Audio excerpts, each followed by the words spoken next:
โดนถ้วยมากมากกะยังได้เพิ่งจานน้ำดินกะยังเพิ่งน้ำกะลาวใส่เดียนคือดังหินกะพงกะคู่กันสวรรค์ฟ้า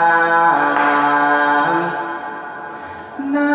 ใส่วางไว้ดำเข่าเศร้าสวนอาศัยเพื่อปลูกมากเครือมากแกงกะตามแท้ตั้งแต่ใจ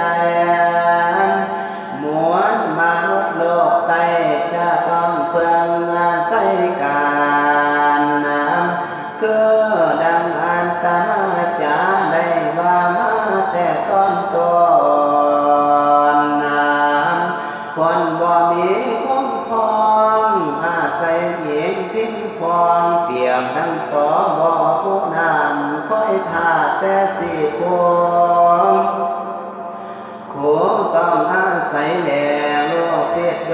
สู้เสื้อจังสิเกิดประโยชน์ตั้งมีคุณค่าแห่งคุณ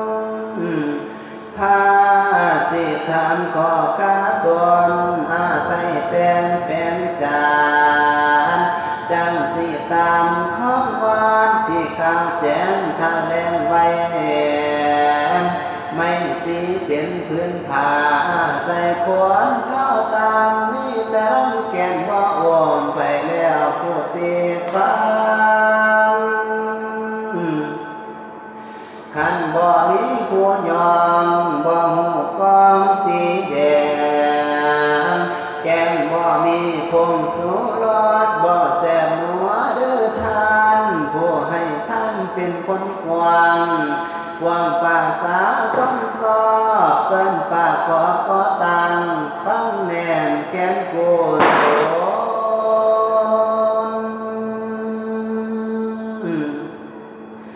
น้ำว่าดีเลิศดล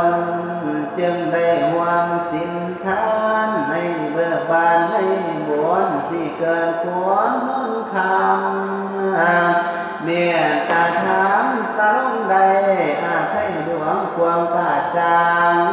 เจตตาสา